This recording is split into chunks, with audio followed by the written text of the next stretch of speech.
নবীদের সমাপ্তি মুহাম্মদ রাসূলকে দিয়ে আল্লাহ করছে।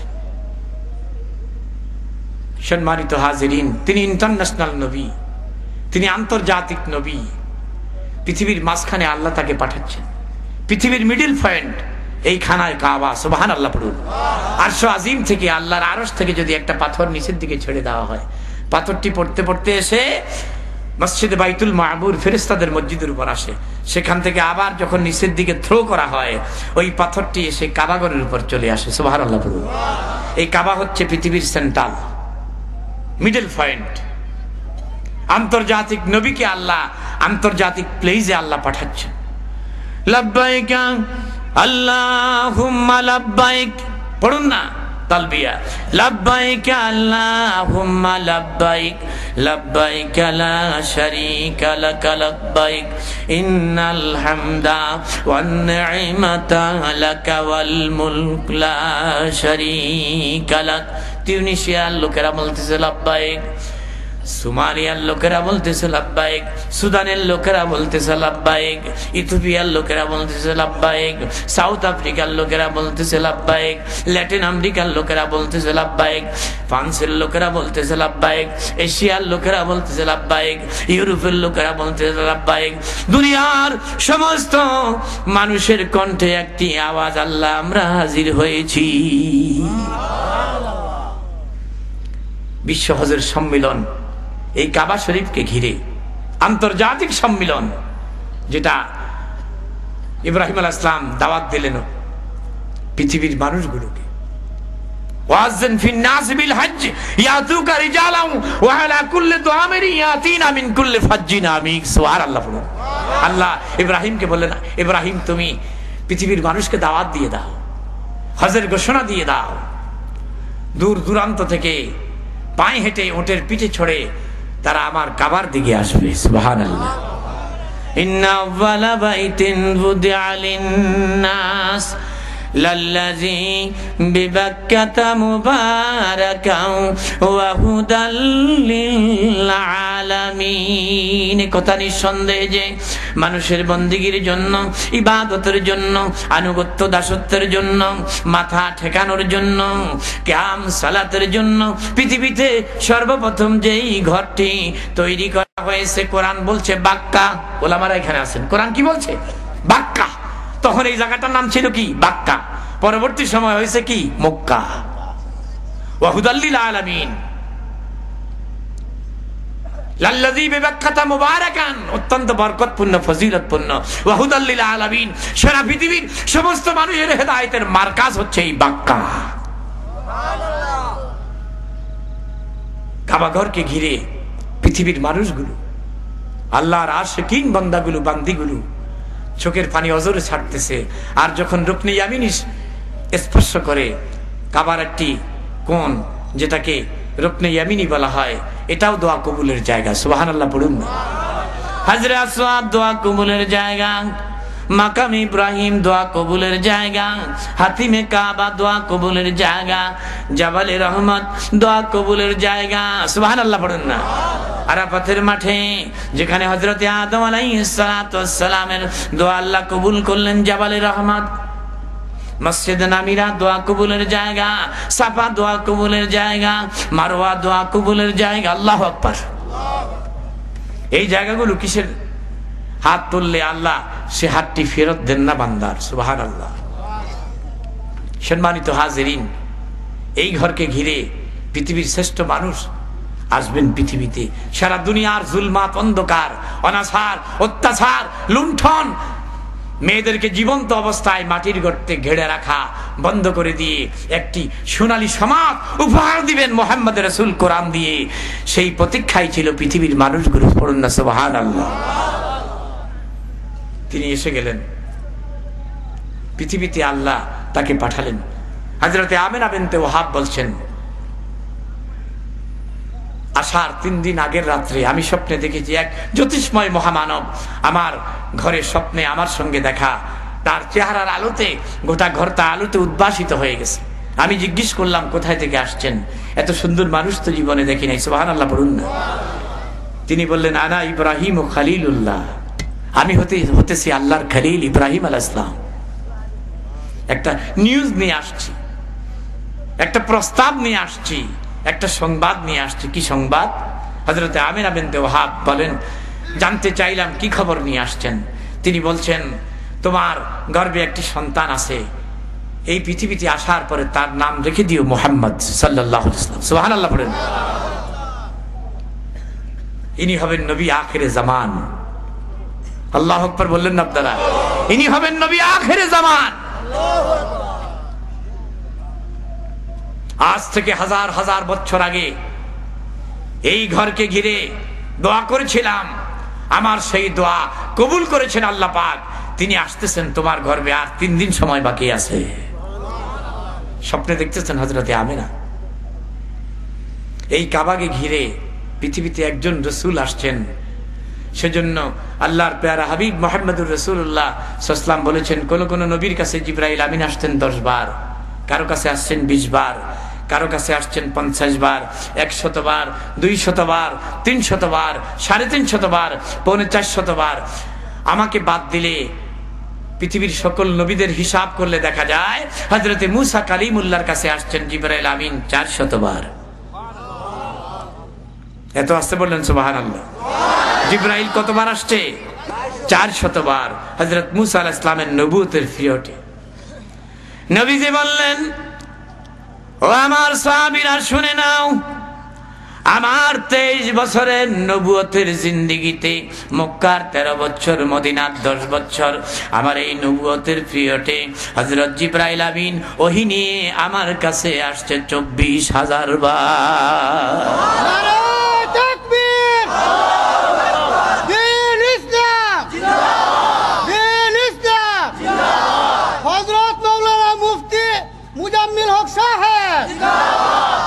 সম্মানিত হাজিরিন, সমস্ত নবীদের মধ্যে যত কোয়ালিটি গুণ ছিল, হুজুর বলেন সমস্ত নবীদের গুণাবলী একজন নবীর মধ্যে দেওয়া হয়েছে, তিনি হলেন মুহাম্মদুর রাসূলুল্লাহ সাল্লাল্লাহু আলাইহি ওয়াসাল্লাম। পৃথিবীর সবচাইতে সুন্দর মানুষ, সূরা ইউসুফে আপনারা শুনেছেন যেই ঘটনাকে আহসান আল কাসাস বলা হয়েছে, সুন্দর কিসসা আল্লাহ পাক পৃথিবীর মানুষের সামনে পেশ করেন।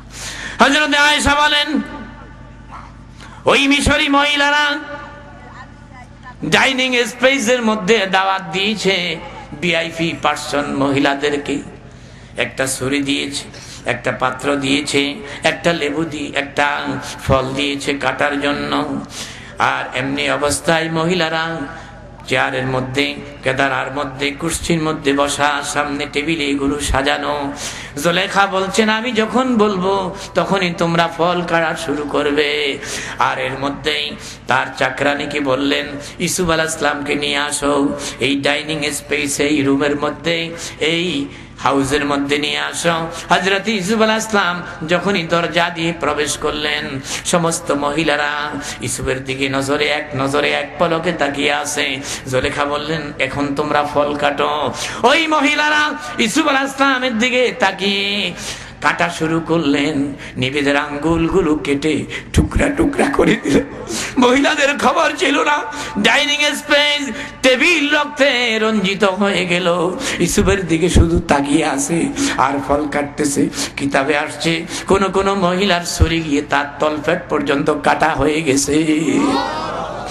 হযরত আয়েশা বলেন, ওই মহিলারা জীবনে যদি আমার পানের স্বামী মুহাম্মদুর রাসূলুল্লাহ সাল্লাল্লাহু আলাইহি ওয়াসাল্লামের চেহারা মোবারক একটিবার জীবনে যদি দেখতো, নিবেদের আঙ্গুল কেন কলজাগুলো কেটে টুকরা টুকরা করে ফেলতো, খবর হতো না।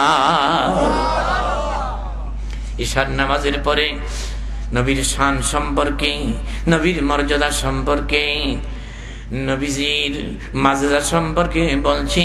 ঈশার নামাজের পরে মসজিদে নববী থেকে সব লোকেরা বের হয়ে গেল। সকলের শেষে হুজুরের পাশেই দাঁড়িয়ে একজন লোক বের হয়ে দরজার পাশে বাহিরে দাঁড়িয়ে আছেন, বাবুস সালামের নিকটবর্তী। ওই সাহাবীটা বললেন, হুজুর আমার বাড়ি অনেক দূরে, অন্ধকার রাত, অমাবস্যার অন্ধকার রাত, রাস্তাঘাট কিছুই দেখি না, লাইট নাই, টর্চ লাইট নাই, সার্চ লাইট নাই, হারিকেল নাই, মোমবাতি নাই। হুজুর কিভাবে আমি আমার বাড়িতে যাব? অন্ধকারে পড়ে গেলাম, কিছুই দেখা যায় না। নবীজি বললেন, সাহাবী তোমার বাড়িটা কোন দিকে আমার একটু দেখায় দাও। আল্লাহর হাবিবের সাহাবী কোন একটি দিক নির্দিষ্ট করে দেখিয়ে দিলেন, হুজুর এই দিকেই। আল্লাহর নবী নিজের শাহাদাত আঙ্গুলিটা উপরের দিকে তুলে নিচের দিকে একটা টান দিয়ে আঙ্গুলটা নামাই দিলেন। সাহাবী বলেন, আমি দেখলাম আল্লাহর নবীর ওই আঙ্গুল, শাহাদাত আঙ্গুলি মোবারক থেকে একটা বড় লাইট জ্বলে উঠেছে, আর আমি আশ্চর্য হয়ে দাঁড়িয়ে আছি। নবী বললেন, ও সাহাবী, আমার আঙ্গুল থেকে যে আলো বের হলো, এই লাইটটা তোমাকে তোমার ঘর পর্যন্ত পৌঁছাই দিয়ে আসবে, চলে যা। সাহাবী বলেন, আমি হাঁটতেছি, হুজুরের আঙ্গুল মোবারকের এই লাইটটা আমার সামনের দিকে আমার সাথে শূন্যে হাঁটতেছে, এই লাইটটা আমাকে আমার ঘরের রুম পর্যন্ত নিয়ে নিভে গেছে। ইনি হলেন মুহাম্মদুর রাসূলুল্লাহ সাল্লাল্লাহু আলাইহি ওয়াসাল্লাম। হযরতে আনাস ইবনে মালিক রাদিয়াল্লাহু তাআলা আনহু বললেন, একদিন রাসূলুল্লাহকে মদিনায় আমি দাওয়াত দিয়েছি। আমার মা বলছেন, তোমার নবীকে একটু দাওয়াত দাও, নিমন্ত্রণ দাও। আমি নবীকে দাওয়াত দিয়েছি। হুজুর, আমার মা আপনার প্রতি কুরবান। আমাদের ঘরে গরিব খানায়, এতিমদের বাড়িতে, বিধবা মহিলার বাড়িতে সামান্য আজকে রাত্রের আপনি ডিনার করবেন, রাতের একটু সামান্য খাবার খাবেন। আমার মায়ের দীর্ঘদিনের আকাঙ্ক্ষা। এশার নামাজ পড়ে আনাস রাসূলুল্লাহ সাল্লাল্লাহু আলাইহি ওয়াসাল্লামকে নিয়ে বাড়ির উদ্দেশ্যে রওনা করলেন। হযরতে আনাস রাসূলুল্লাহকে বসতে দিলেন, খাবারগুলো নিয়ে আসতেছেন হুজুরের সামনে। যা কিছু গরিব খানায় তৈরি হয়েছে খাবার রাসূলুল্লাহকে পরিবেশন করছে। হযরত আনাসের আম্মা উম্মে সুলাইম রাদিয়াল্লাহু তাআলা আনহা একজন বিদেশী মহিলা, বড় ঈমানদার মুখলিস মহিলা, রাসূলের আত্মীয়া। হযরতে আনাসের আম্মা একবার পর্দা উল্টায়া রাসূলের পাকের চেহারা মোবারকের দিকে তাকায়। আর ওই রাতটা ছিল 14 তারিখের পরিপূর্ণ চাঁদের রাত, পূর্ণিমার চাঁদের রাত। একবার গিয়ে উঠানে গিয়ে আকাশের চাঁদের দিকে তাকায়, আর একবার ঘরে আসে, আর একবার উঠানে আকাশের চন্দ্র, মদিনার শহর জলমল করতেছে চাঁদের আলোতে।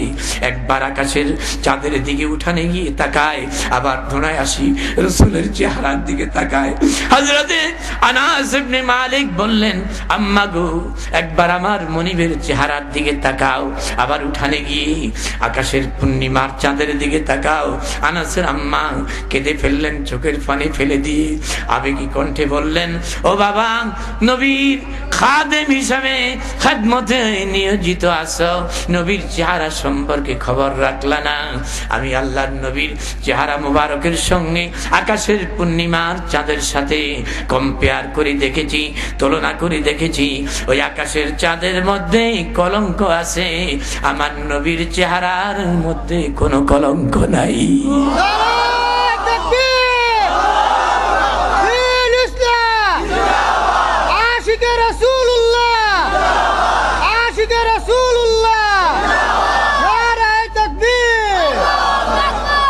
যার চেহারার সামনে পূর্ণিমার চাঁদ হার মেনে যেত। সুবহানাল্লাহ। এখানেই শুধু শেষ নয়, আল্লামা সাদি বলেছেন, লা ইউমকিনুস সানাউ কামা কানা হাক্কুহু বা'দাজ খোদা বুজুর্গ তুই কিসায়ে মুখতাসার। গরিমা তোমার বর্ণিবে কেউ এমন সাধ্যকার, খোদার পরে শ্রেষ্ঠ যিনি তুলনা তাহার নাই। হযরত আয়েশা সিদ্দিকা বলেন, সেলাই করতেছি, রাতে হাত থেকে সুইটা মাটিতে পড়ে গেছে। বাতি দিয়ে খুঁজলাম, ওই সুইটার পেলাম না, আমার হাত থেকে হাত ছাড়া হয়ে গেল। কিছুক্ষণ পরে নবীজি ঈশার নামাজ পড়ে আমার ঘরের দিকে আসতেছিলেন। হুজুর আমার ঘরের দিকে যখন রওনা দিয়েছেন, আমি লক্ষ্য করলাম আল্লাহর নবীর চেহারা মুবারক থেকে চাঁদের আলো যেন ঝলমল করতেছে। রাসূল আমার ঘরে কবরে প্রবেশ করলেন। আল্লাহর হাবিবের চেহারার আলোতে হারানো সুইটা মুহূর্তের মধ্যে আমি জমিন থেকে তুলে নিলাম। হুজুরের ইন্তেকালের 3 দিন পরে হযরত আয়েশা সিদ্দিকা আমাদের আম্মা উম্মুল মুমিনিন বলেন, হুজুর ইন্তেকাল করেছে। পৃথিবীতে এত সুন্দর স্বামী, এত সাবলীন মানুষ, এত ভদ্র মানুষ, এত মুআদ্দব মানুষ পৃথিবীর কোনো মহিলারা পায় নাই, যাকে আমরা কয়েকজন পেয়েছি। হযরত আয়েশা বলেন, রওজা পাকের মধ্যে গিয়ে কান্নাকাটি করলাম, রাসূলের সঙ্গে জিয়ারত করলাম। দোয়া করে আসার সময় হুজুরের কবর মুবারক থেকে, রওজা পাক থেকে এক মুষ্টি মদিনার বালু পাথর কোনা হাতে নিয়ে আমি আমার ঘরের কোনো এক কোণে জায়গায় রেখে দিলাম। হযরত আয়েশা সিদ্দিকা রাদিয়াল্লাহু তাআলা আনহা বলেন, আমি লক্ষ্য করেছি ওই মাটি হাত দিয়ে খামসা মেরে আমি তুলেছিলাম, মাটির মধ্য থেকে যেই মিস্কের ঘ্রাণ আমার হাতে লেগেছে, 1 দিন নয়, 2 দিন নয়, 1 সপ্তাহ নয়, 2 সপ্তাহ নয়, 1 মাস নয়, 2 মাস নয়, 90 দিন 3 চাঁদ পর্যন্ত আমার হাতের মধ্যে ওই মাটির মিস্কের ঘ্রাণ ছিল।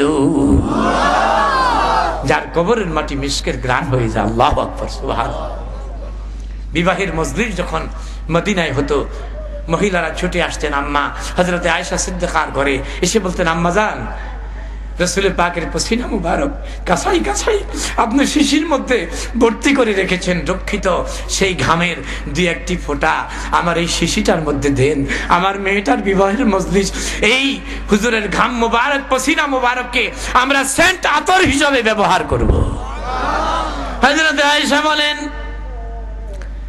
রাসূলের পসিনা মুবারকের রক্ষিত বোতলটা যখন, শিশিটা আমি যখন বের করে কাপ যখন খুললাম, হযরত আয়েশা বলেন, তামাম মদিনা মিস্কের ঘ্রাণে মোহিত হয়ে গেল। যার ঘামের মধ্যে মিস্কের ঘ্রাণ ছিল। পৃথিবীর সবচেয়ে সুন্দর মানুষ, ভদ্র মানুষ ছিলেন আমার নবী, যার ক্যারেক্টার সার্টিফিকেট আল্লাহ নিজেই দিচ্ছেন, ওয়া ইন্নাকা লাআলা খুলুকিন আযীম। হে নবী, আপনি মহান চরিত্রের উপর প্রতিষ্ঠিত। কিয়ামত পর্যন্ত এই সোনার মানুষ পৃথিবীতে আরেকজনও আসবে না। আল্লাহ সে কথাই বলছেন, কুলিন কুনতুম তুহিব্বুনাল্লাহ ফাত্তাবিউনি ইউহিব্বুকুমুল্লাহ। কুল, হে নবী আপনি বলে দেন, কুল আপনি ঘোষণা করে দেন, কুল আপনি জানিয়ে দেন, ইন কুনতুম তুহিব্বুনাল্লাহ, তোমরা যদি আল্লাহর সাথে ভালোবাসা করতে চাও, আল্লাহর সঙ্গে যদি প্রেম করতে চাও, আল্লাহর মাহবুব যদি হতে চাও, আল্লাহর দোস্ত যদি হতে চাও, আল্লাহর বন্ধু যদি হতে চাও, নবী আপনি বলে দেন, ফাত্তাবিউনি, তোমরা আমি মুহাম্মদ রাসূলের অনুসরণ করো।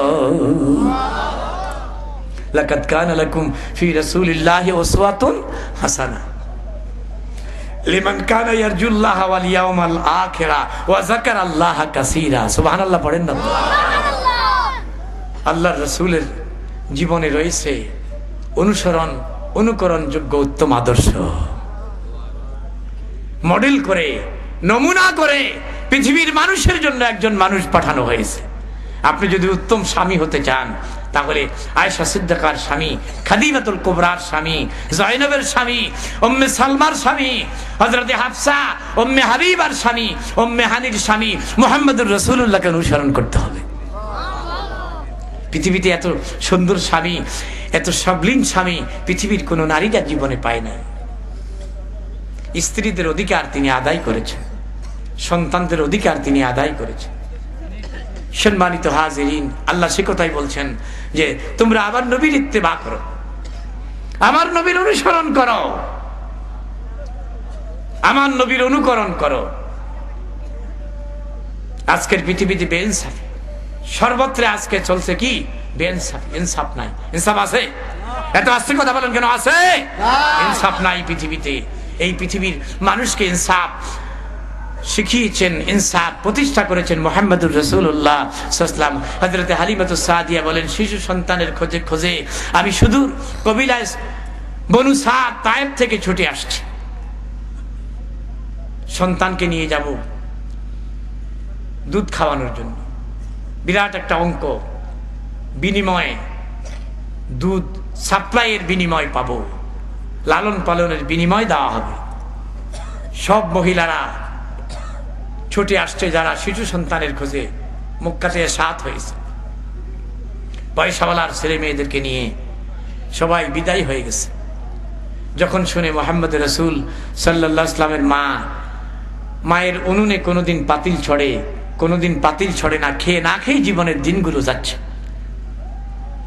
সর্বশেষ একজন রাত্রি একটা বৃদ্ধ গাদার পিঠে সাওয়ার হয়ে স্বামী এবং আপন সন্তানকে নিয়ে, আরেকটা বৃদ্ধ গাদাকে নিয়ে, ওটনিকে নিয়ে মক্কার তাঁবুতে আসছে। কোনো পয়সাওয়ালার ছেলে মেয়ে না পেয়ে তাঁবুর এক কোণে একজন বৃদ্ধ মানুষ কোলে নিয়ে দাঁড়িয়ে আছে, একটি সন্তান। হালিমা ছুটে গেলেন, খোঁজ খবর নিলেন, পয়সা কড়ি তেমন নাই, আর্থিক অবস্থা খুব কি দুর্বল, মায়ের পেটে পিতার ইন্তেকাল হয়ে গেছে। হালিমাতুস সাদিয়া রাসূলুল্লাহর চেহারার দিকে তাকিয়ে আছে, এক পলকে, সুবহানাল্লাহ, এক পলকে তাকিয়ে আছে শিশু নবীর দিকে। হালিমা সাদিয়া স্বামীকে বলে, স্বামী, আজ থেকে 3 দিন আগের রাত্রে স্বপ্নে দেখেছি এই বাচ্চাটাকে আমার ডান স্তন থেকে দুধ পান করাচ্ছিলাম। স্বপ্নে যোগে তায়েফের ঘরে রাতের আধারে স্বপ্নে যোগে যেই শিশুটাকে আমি দুধ পান করিয়েছি, এই বাচ্চাটাও 100%। তুমি যদি অনুমতি দাও তাহলে নিতে পারি। খুব মায়া লাগতেছে, পেরেশান লাগতেছে, পেরেশানি দূর হয়ে যাবে এই বাচ্চাটা কোলে নেওয়ার পরে। স্বামী বলেন, নিয়ে নাও, এই বাচ্চা কোলে নিলে আমরা গরিব আছি, ধনী হয়ে যেতে পারি। সুবহানাল্লাহ, আগেই মন্তব্য করেছে স্বামী, হালিমার স্বামী, আমরা গরিব অভাবী আছি, আমাদের অভাব হয়তো দূর হয়ে যাবে। যে সুন্দর চেহারা, জীবনে এত সুন্দর চেহারার শিশু আমি আমার জীবন দশায় দেখি নাই। সুবহানাল্লাহ। হালিমাকে দেখে রাসূলুল্লাহ সাল্লাল্লাহু আলাইহি ওয়াসাল্লাম দাদার কোলে চটপট করতেছে। দাদাকে বুঝাতে চান, দাদা আমার দাত্রী মা চলে আসছে, তার কোলে আমাকে দিয়ে দাও। সুবহানাল্লাহ। হালিমাতুস সাদিয়া বলেন, স্তনের মধ্যে দুধ নাই, তাইফে অভাব চলতেছে। একদিকে মানুষের খাদ্যের অভাব, দুর্ভিক্ষ, আর একদিকে পশুর খাদ্যের অভাব। বকরির কোনো দুধ পাওয়া যায় না, ঘাস নাই, এমন অবস্থা তাইফে চলতেছে। হালিমা সাদিয়া বলেন, আমার বুকের সঙ্গে বাট্টা লেগে আছে, এক ফোঁটা দুধও নাই, আমার বাচ্চাটাকেও দুধ খাওয়াতে পারি না। হালিমা সাদিয়া বলেন, শিশু মুহাম্মদ সাল্লাল্লাহু আলাইহি ওয়াসাল্লামকে নেওয়ার জন্য যখন হাত বাড়ালাম, আল্লাহু আকবার, আল্লাহর নবী হালিমার কোলে চলে আসলেন। বুকের সঙ্গে হালিমা রাসূলুল্লাহকে জড়িয়ে ধরলেন।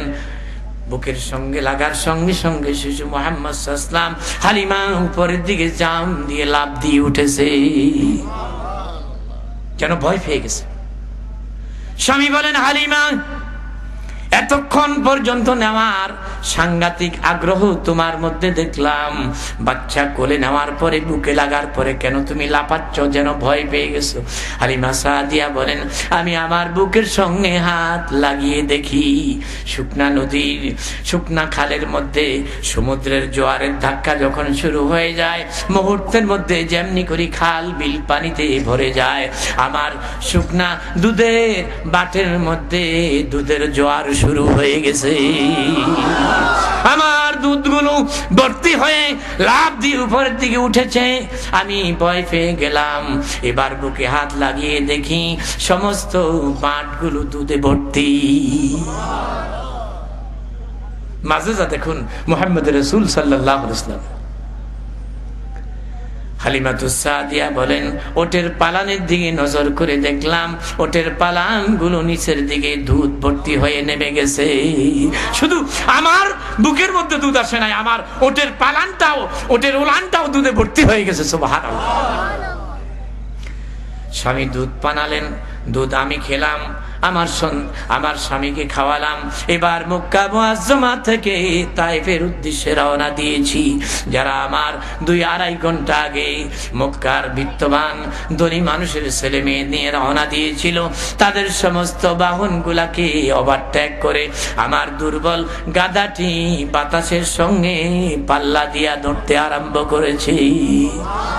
আসার সময় 2 থেকে 2.5 ঘন্টা লেট, গাধা হাঁটতে পারে না, এখন বাতাসের সাথে পাল্লা দিয়া দৌড়তে আরম্ভ করেছে। সমস্ত যাত্রীগুলার বাহনগুলাকে ওভারটেক করে ক্রস করে সামনে চলে গেছে।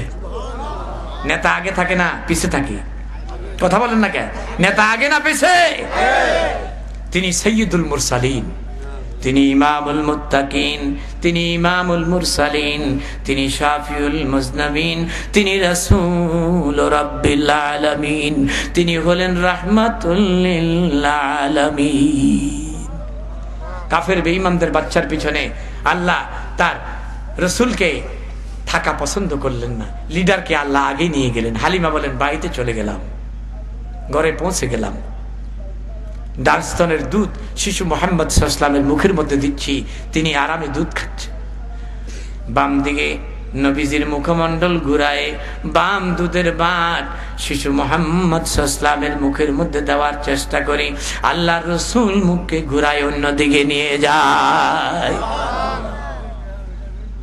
তিনি যদি 2টা দুধ একাই যদি ভোগ করেন, তার ভাইয়ের হক নষ্ট করা হবে। হালিমার আরেকটা বাচ্চা আছে দুধ খাওয়ার, ভাইয়ের সাথে ইনজাস্টিস করা হবে, তার অধিকার ক্ষুণ্ণ হয়ে যাবে। কিয়ামত পর্যন্ত দুনিয়ার মানুষের জন্য তিনি কি আদর্শ রেখে যাবে? ভাগ করে আল্লাহর নবী ডান দিকের দুধ নিজের জন্য রাখলেন, বাম দিকের দুধটা তার ওই ভাইয়ের জন্য, দুধ ভাইয়ের জন্য রিজার্ভ রেখে দিলেন। হালিমা সাদিয়া বলেন, কোনদিন দিবসে দিনের বেলায় শিশু মুহাম্মদ সাল্লাল্লাহু আলাইহি ওয়াসাল্লামের মুখের মধ্যে বাম দুধ লাগাতে পারি না। রাতের অন্ধকারে তিনি যখন আমার বুকের মধ্যে ঘুমিয়ে পড়েন, শলিটা টান দিয়ে বাতি নিভাই দিয়েছি, চক্ষু বন্ধ, নবীজি নাক ডেকে ডেকে ঘুমায়। হালিমা বলেন এই সুযোগে বাম দুধটা তার মুখের মধ্যে দিয়ে 2-1টা চোষণ তাকে খাওয়াই দিই। হালিমা সাদিয়া বলেন, যে রাতে যখনই আমি বাম দুধের সঙ্গে হাত লাগাই, ওই গভীর রাত্রে শিশু মুহাম্মদ সাল্লাল্লাহু আলাইহি ওয়াসাল্লামের চোখের ঘুম ভেঙে যায়। আল্লাহ ডেকে বলেন, হালিমা রে, সারা দুনিয়ার শিশুদের জন্য রাসূলুল্লাহকে আমি আদর্শ করে পাঠিয়েছি, সারা পৃথিবীর সর্বকালের সকল মানুষের জন্য নবীকে আমি আদর্শ বানিয়ে পাঠিয়েছি। হালিমা রে, আমার নবীর যদিও চক্ষু ঘুমায়, আমার নবীর কলব ঘুমায় না। আল্লাহু আকবার। আমার নবীর কলবকে 24টি ঘন্টা আমি আল্লাহ জারি রেখে দিয়েছি। ঘুমের মধ্যে নবী যেমন দেখেন, দিবালোকও তেমন দেখে। পৃথিবীতে কোনো মহিলা যদি 2টি সন্তানকে যদি একসাথে প্রসব করে, একটার পর একটা, যমজ, আপনারা সিলেটের ভাষায় কি বলেন? মৌলভীবাজার ভাইরা কথা বলেন না, যমজ। যমজ, ওই যমজ একজন ভাই আরেকজন ভাইয়ের অধিকার যেন ক্ষুণ্ণ না করে। এই যমজ ভাইরা আদর্শ হিসাবে, মডেল হিসাবে কাকে গ্রহণ করবে? এই জন্য আমেনার কোল থেকে হালিমার কোলে দিয়ে মুহাম্মদের রাসূলকে আল্লাহ পৃথিবীর শিশুদের জন্য আদর্শ বানাই দিলেন।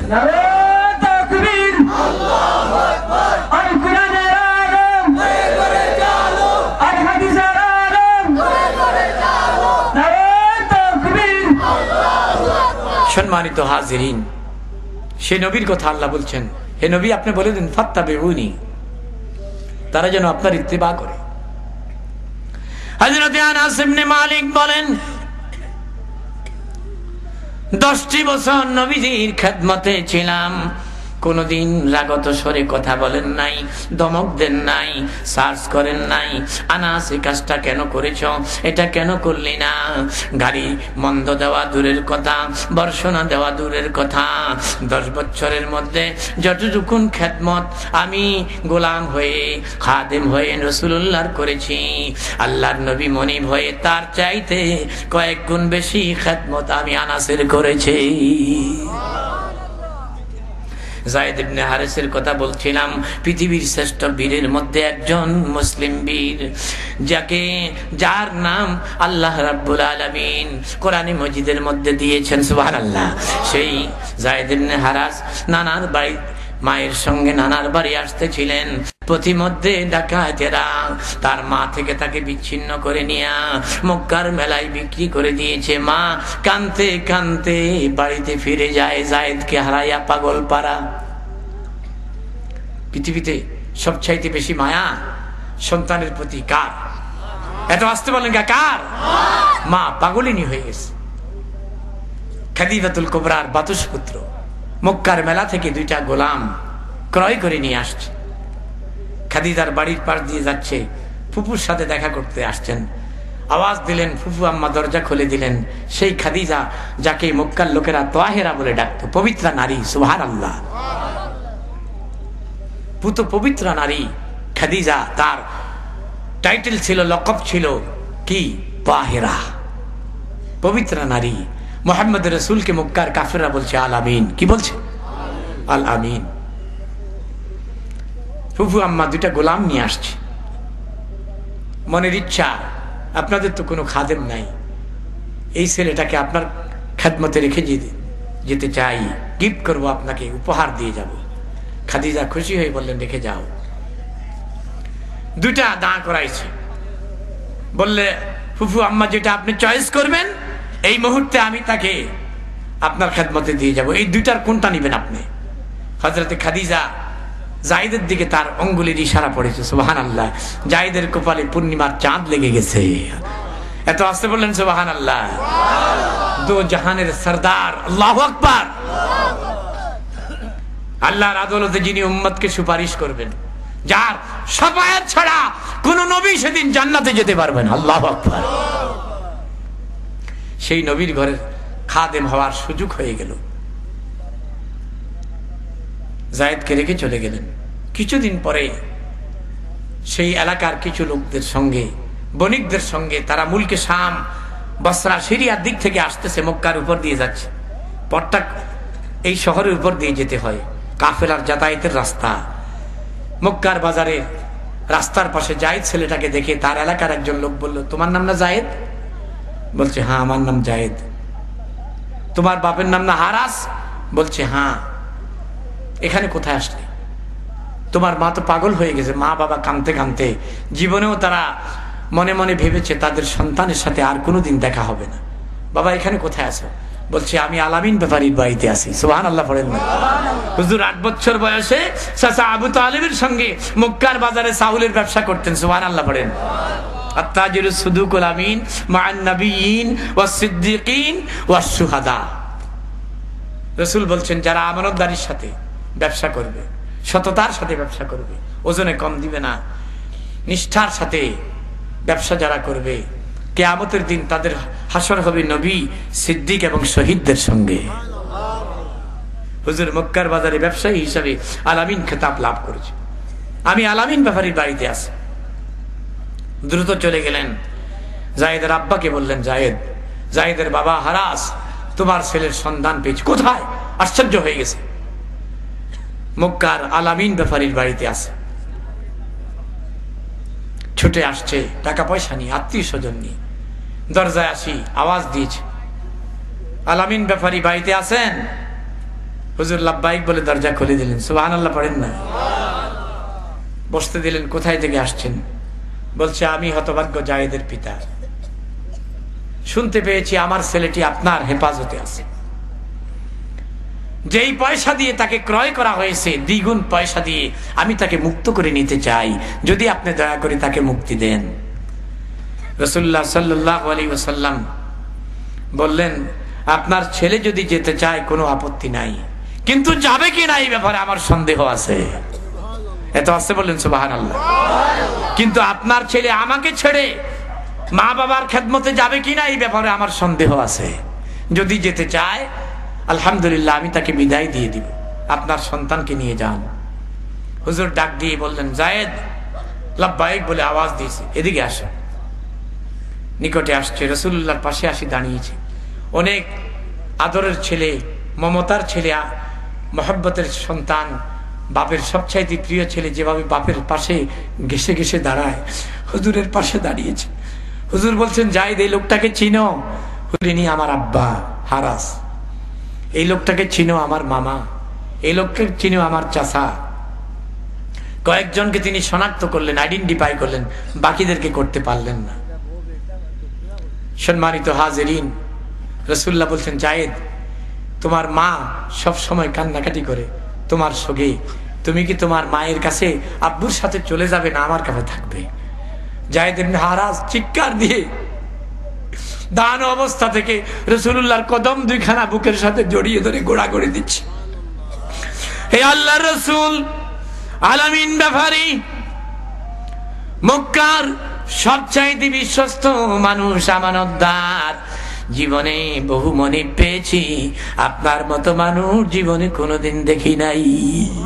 হুজুর গো, আমার যখন জ্বর হতো ঘন্টার পর ঘন্টা আপনি আমার মাথায় পানি ঢালতেন, আমার যখন হাত পাও ব্যথা করতো আপনি আল্লাহর রাসূল নিজের এই বরকতপূর্ণ হাত দিয়ে আমার হাত পাও মেসেজ করে দিতেন।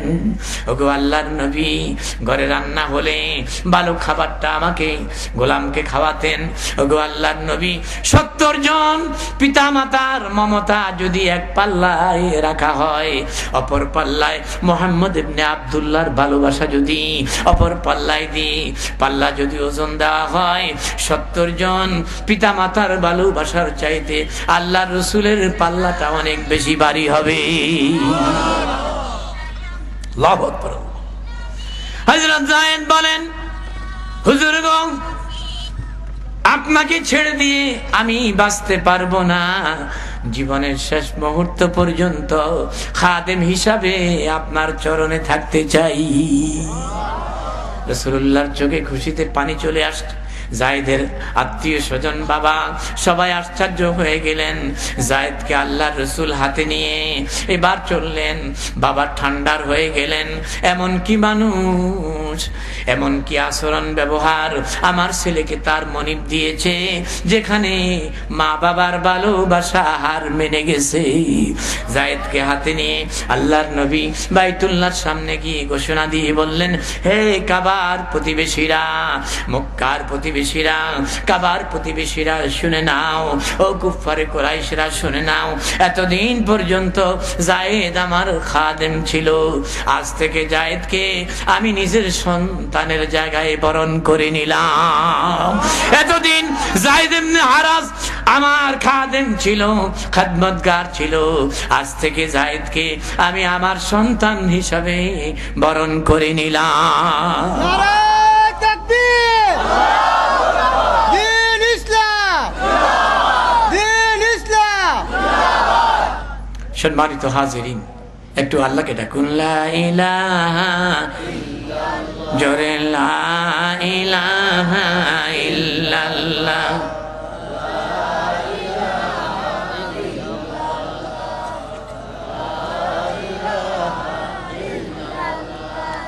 লা ইলাহা ইল্লাল্লাহ,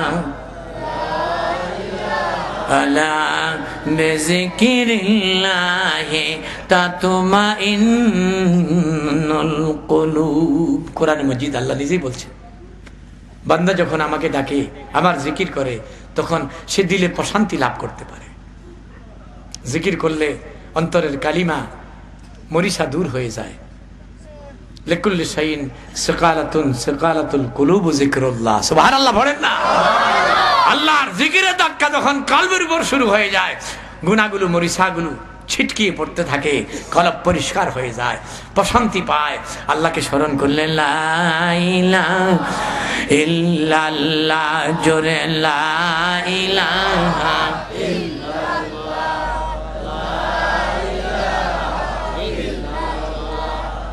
লা ইলাহা ইল্লাল্লাহ,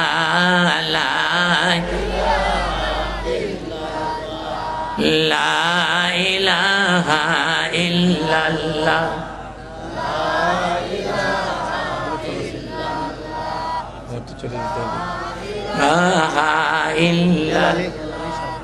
লা ইলাহা ইল্লাল্লাহ, ইল্লাল্লাহ লা ইলাহা লা ইলাহা ইল্লাল্লাহ মুহাম্মাদুর রাসূলুল্লাহ সাল্লাল্লাহু আলাইহি ওয়াসাল্লাম নবীজি সোনার মানুষ তৈরি করলেন। যেই মানুষ সাহাবীদের চেহারার দিকে নজর করলে অতীতের সগীরা গুনাহগুলো মাফ হয়ে যায়। এত আসতে বললেন সুবহানাল্লাহ। সাহাবীদের দিকে নজর করলে আখিরাতের কথা মনে পড়ে যেত। সাহাবীদের দিকে তাকালে আলোচনা শোনার পরে মানুষের ঈমান বেড়ে যেত, জ্ঞানের ধার মুক্ত হয়ে যেত। রাসূলুল্লাহ সাল্লাল্লাহু আলাইহি ওয়াসাল্লাম এই সোনার মানুষগুলো কোরআন দিয়ে তৈরি করেছেন। ইয়াতলু আলাইহিম আয়াতিকা ওয়া ইউআল্লিমুহুমুল কিতাবা ওয়াল হিকমা ওয়া ইউযাক্কিহিম। সুবহানাল্লাহ।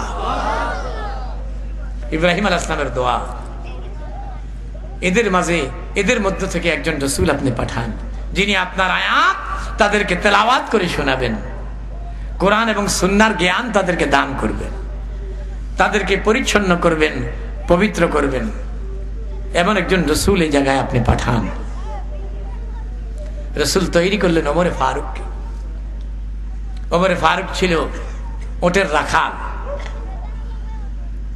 পড়াশোনা ছিল না ওমরের, মূর্খ ছিল ওমর। আবু জেহেল ঘোষণা করলো মুহাম্মদ সাল্লাল্লাহু আলাইহি ওয়াসাল্লামের মাথা যারা কেটে আনতে পারবে তাকে 100টি উট দেওয়া হবে। নাউজুবিল্লাহ পড়েন। ওমরের দিকে আবু জেহেল বারবার তাকায়। 100টা উটের খবর শুনে ওমর দাঁড়িয়ে গেছে। সুবহানাল্লাহ পড়েন। দাঁড়িয়ে গেল। সত্যিই দিবে? বলছে 100টা উটের রশি আমার হাতের মুঠায় দিয়ে দেওয়া হবে। আবু জেহেল মনে মনে ভাবছে এই ডান ফিটে এই পারবে। একদিকে অশিক্ষিত আর একদিকে হচ্ছে ওটের রাখাল, ছুটে চলেছে। সুবহানাল্লাহ। যায়েদ ইবনে আব্দুল্লাহ তার সঙ্গে দেখা। কই যাচ্ছ ওমর? বলছে মুহাম্মদ রাসূলের মাথা কাটার জন্য যাচ্ছি। হুজুর দারুল আরাকামের মধ্যে বসা। হযরতে আরাকাম সাহাবীর বাড়িতে সাহাবীদেরকে প্রশিক্ষণ দিচ্ছে, কোরআনের প্রশিক্ষণ তালিম দিচ্ছে। নঈম বলছে ঘরের খবর জানো? তোমার বোন ভগ্নিপতি ইসলাম কবুল করেছে। মুহাম্মদ রাসূলকে শুধরানোর আগে তোমার ঘর সামলাও। নিজের ঘরের মধ্যে ইসলাম ঢুকে পড়েছে আর তুমি মুহাম্মদ ইবনে আব্দুল্লাহর মাথা নেওয়ার জন্য যাচ্ছ। ওমর বলছে তাই নাকি? চলে গেলেন। সেখানে গিয়ে শুনতে পাচ্ছেন হযরতে আম্মার রাদিয়াল্লাহু তাআলা আনহু কোরআনে কারীমের তালিম দিচ্ছে একজন পুরুষ আর একজন মহিলা সাহাবীকে। সুবহানাল্লাহ পড়লেন না আপনারা? কি নাম? হযরতে আম্মার। রাসূলুল্লাহ বলছেন আম্মার একদল বিদ্রোহীর হাতে তুমি শাহাদাত বরণ করবে। তাই হয়ে গেল রাসূলের ভবিষ্যৎবাণী। হযরতে আলী রাদিয়াল্লাহু তাআলা আনহুর পক্ষে ভগ্নিপতির দিকে তাকিয়ে বলছেন কিছুক্ষণ আগে কোরআনের আয়াত পাঠ শুনেছিলাম, আমার একটু শোনাও। ওমর কোরআনে কারীমের আয়াত তেলাওয়াত শোনার সঙ্গে সঙ্গে হাত থেকে তরবারি খানা মাটিতে পড়ে গেল। আর বলছে চলো যাই, মুহাম্মদ রাসূল কোথায় আছে তার দরবারে নিয়ে চলো। সম্মানিত হাজিরিন, ওমর সারা পৃথিবীকে জানিয়ে দিলেন হিম্মতওয়ালা মানুষ, সাহসী মানুষ বেশি লাগে না। রাসূলুল্লাহ মক্কা ছেড়ে চলে গেলেন হিজরত করে মদিনায়। সাহাবায়ে কেরামের 72 জনের একটা দল হযরত হামজা সহ মদিনার দিকে রাতের অন্ধকারে যাত্রা করলেন। আবিসিনিয়ায় হিজরত করলেন হাফসায় হযরত জাফরের নেতৃত্বে একটা দল। এমনি করে মক্কা সাহাবীরা ফাঁকা হয়ে গেছে। ওমর তরবারি ঘোরাচ্ছে আর বলছে, যদি হিম্মত থাকে, সাহস থাকে, ওমরের তরবারির মোকাবিলায় আসো। ওমর আজকে প্রকাশ্য ঘোষণা দিয়ে মদিনার দিকে যাত্রা করেছে। ওমরের তর্জন গর্জন, বাইতুল্লাহর সামনে থেকে ওমর তরবারি ঘোরাচ্ছে আর কাফের বেঈমান গুলো দরজা বন্ধ করে বাড়ির ভিতরে ঢুকে পড়েছে। নারায়ে তাকবীর, দ্বীন ইসলাম, মহানবীর শত্রুরা, মহানবীর শত্রুরা, ইসলামের শত্রুরা, আল কোরআনের শত্রুরা, নারায়ে তাকবীর। সম্মানিত হাজিরিন, ওমর আল্লাহকে ভয় করতেন, ইসলাম কবুল করলেন, হিজরত করে মদিনায় গেলেন। ওমরকে সারা দুনিয়ায় ভয় করত। রাসূলুল্লাহ বলছেন, ওমর, যেই শহরে তুমি আসো সেই শহরে শয়তান ঢুকতে সাহস পায় না। যদি আগে শয়তান ওই শহরে থাকে, তুমি শহরের বাইরে থাকলে, ওমর শহরে ঢুকার সঙ্গে সঙ্গে শয়তান পালিয়ে শহর ছেড়ে পালিয়ে বেড়ায়। শয়তান আমাদেরকে মিসগাইডেড করে জাহান্নামের দিকে নিয়ে যায়, পথভ্রষ্ট করে। ওমরের ভয়ে শয়তান পালায়। রোম সম্রাট, পারস্য সম্রাট কিসরা কায়সারের সিংহাসন ওমরের ভয়ে থরথর করে কাঁপত। ওমর ভয় করতেন একজনকে, তার নাম কি? আরো জোরে বলুন না, তার নাম কি? অর্ধ পৃথিবী শাসন করেছে। একটা রুটি, এক টুকরা রুটি অধিকারের এগেনস্টে, এক টুকরা রুটি জনগণের বাইতুল মাল থেকে নিজে ভোগ করেন নাই। সুবহানাল্লাহ বললেন না? আবু উবাইদাকে বললেন, এই মাসে আমার খুব অসুবিধা হচ্ছে, আমার কিছু টাকা দাও, আমি আমার বাইতুল মাল থেকে, তুমি বেতন আমাকে দিলে, তুমি তো এই বাইতুল মালের রক্ষী, অর্থের দায়িত্ব তোমার। আবু উবাইদা, আমার অ্যাডভান্স কিছু টাকা দাও, মাসের শেষে বেতন পেলে বাতার পরে আমি পরিশোধ করব।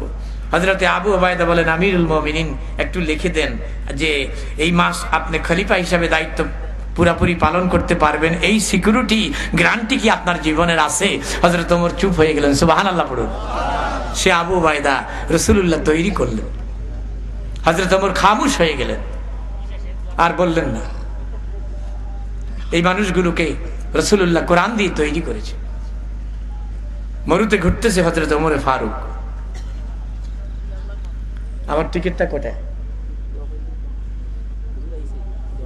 আব্দুল সাহেব আসছেন? আচ্ছা, এই ঘটনাটা বলেই দোয়া করে দিচ্ছি।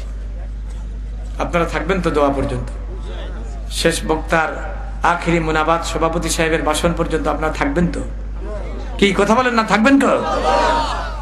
ওমর মদিনার মরুতে ঘুরতেছে, মরুভূমিতে টহল দিচ্ছে খাদেমকে সাথে নিয়ে। হঠাৎ মদিনায় ভূমিকম্প শুরু হয়ে গেছে। সুবহানাল্লাহ পড়লেন না আপনারা? ওমরে ফারুক বলছেন, মদিনার জমিন যেন কাঁপতেছে, ভয়ানক ভূমিকম্প।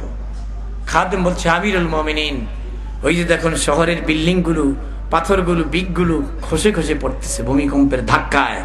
সমস্ত শহরের মানুষ মরুতে চলে আসছে, মরুভূমিতে চলে আসছে, খোলা আকাশের নিচে বাড়িঘর ছেড়ে কান্নাকাটি করতেছে, বের হয়ে আসছে। হযরত ওমর বললেন, আমার লাঠিটা নিয়ে আয়। সুবহানাল্লাহ পড়লেন না?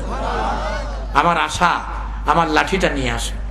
খাদেম যেতে পারছে না, ক্রলিং করে অনেক কষ্ট করে হাউস থেকে লাঠিটা এনে মুসলমানদের আমিরের হাতে দিয়ে দিলেন। হযরত ওমর মদিনার মাটির সাথে এভাবে লাঠিটাকে ধরলেন। আমাদের নোয়াখালীর ভাষায় আমরা ঠেস লাগাইয়া বলি, আপনারা কি বলেন সিলেটে? ঠেস লাগাইয়া ধরলেন জমিনের সঙ্গে, আর জমিনকে নোটিশ করলেন, জমিন, তোর উপর কি কোনো স্বৈরাচারের শাসন চলছে? আমি কি কোনো অবিচার করেছি? আমার এই খেলাফতের পিরিয়ডে একটি অন্যায় কি আমি তোর এই জমিনের উপর করছি? এই মদিনার জমিন, আমি যদি সুবিচার কায়েম করে থাকি, 3 নাম্বার আটা দিয়ে আমার স্ত্রী রুটি বানাই দে, রাত্রে 2টা রুটি, 1.5টা রুটি জৈতুনের তেল দিয়ে ভিজাই ভিজাই আমি খাই। বাইতুল মাল থেকে 2 টুকরা কাপড় আমি গ্রহণ করি না। জনগণ যদি 1 টুকরা পায়, আমি ওমর 1 টুকরা কাপড় পাই। একটি দিরহাম, দিনার মানুষের আমানত আমি নষ্ট করি না। ও মদিনার জমিন, তোর উপর যদি সুবিচার কায়েম করে থাকি, তোর প্রতি নোটিশ করলাম, একটি বার আর কাঁপতে পারবি না, শান্ত হয়ে যা। হযরত ওমর ঠেট করলেন মদিনার মাটিকে, মদিনার জমিন শান্ত হয়ে গেল। আল্লাহু আকবার। সেদিন থেকে আজ পর্যন্ত, আজ থেকে কিয়ামত পর্যন্ত মদিনায় কোনোদিন ভূমিকম্প হবে না। এগুলো কোরআনের তৈরি করা মানুষ, কোরআনের তৈরি করা মানুষ যতক্ষণ পর্যন্ত আমাদের সমাজে না আসবে, এই বাংলাদেশের চেহারার কি পরিবর্তন হবে? এত আসতে পারেন কা হবে? কোরআনের তৈরি করা মানুষগুলো যদি আমাদের একবারে টপ টু বটম পর্যন্ত, সর্বোচ্চ থেকে সর্বনিম্ন পর্যন্ত এই মানুষগুলোর বড় ক্রাইসিস। এই ক্রাইসিস পূরণ করতে হলে কোরআনের তৈরি করা মানুষ, পৃথিবীর মানুষের কল্যাণ, ইনসাফ, তাদের মাধ্যমে সাধিত হওয়া সম্ভব। আল্লাহ পাক আমাদের সকলকে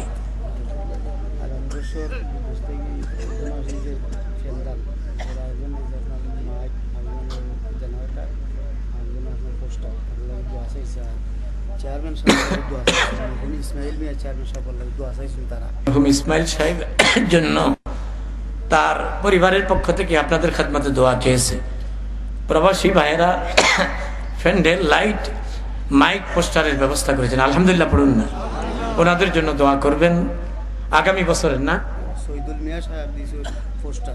শহীদুল মিয়া সাহেব পোস্টার দিয়েছেন, জুয়েল মিয়া সাহেব প্যান্ডেল দিয়েছেন, লাইট মাইক কে দিয়েছেন? জালাল মিয়া সাহেব মাইক দিয়েছেন, ইসমত আলী মিয়া সাহেব তিনি প্রবাসী। আল্লাহ যেন এদের রুজি রোজগারের মধ্যে বরকত দেন, বলুন না আমিন। আগামী বছর সুন্দর পরিবেশে কোরআনের এই মাহফিল হোক, আপনারা কি চান?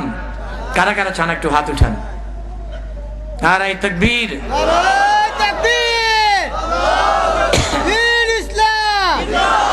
পশ্চিমবঙ্গ ইসলামী সমাজ কল্যাণ পরিষদ, হযরত মাওলানা মুফতি মুজাম্মিল হক সাহেব। নারায়ে তাকবীর। সিলেটের সুনামধন্য বক্তা মৌলভীবাজারের আল্লামা হযরত মাওলানা আব্দুল হক সাহেব, আমার পরে আরেকজন বক্তা আসতেছেন, তারপরেই তিনি আজকে সমাপনী আলোচনা করেই মোনাজাত করবেন। আমি সকলকে অনুরোধ করব, আব্দুল হক সাহেব উঁচু মানের একজন বক্তা, তার আলোচনা শুনে আপনারা আপনাদের জীবনকে কোরআনের রঙে রঙিন করে নিয়ে যাওয়ার প্রত্যয় গ্রহণ করবেন। আল্লাহ আমাদের সকলকে তৌফিক এনায়েত করুন, আমিন। সাল্লাল্লাহু আলা সাইয়্যিদিনা মুহাম্মদ ওয়া আলিহি ওয়া আসহাবিহি ওয়া সাল্লিম। আল্লাহুম্মা আমিন। রব্বানা আতিনা ফিদ দুনিয়া হাসানা ওয়া ফিল আখিরাতি হাসানা ওয়া কিনা আযাবান নার। আল্লাহ আপনি বাদশা, আমরা ফকির, আপনি বিশাল সাম্রাজ্যের অধিপতি, আমরা আপনার রাজ্যের নগণ্য প্রজা।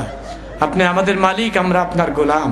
কত নিয়ামত দিয়েছেন, কাঁঠালের মধ্যে এক ধরনের মজা, লিচুর মধ্যে এক ধরনের মজা, ফজলি আমের মধ্যে এক ধরনের মজা, চুষা আমের মধ্যে এক ধরনের মজা, সর্বি কলার মধ্যে এক ধরনের মজা, সাগর কলার মধ্যে এক ধরনের মজা, নেপালি কলার মধ্যে এক ধরনের মজা, রুই মাছের মধ্যে এক ধরনের মজা, ইলিশ মাছের মধ্যে এক ধরনের মজা, দুধের মধ্যে এক ধরনের মজা, মধুর মধ্যে এক ধরনের মজা।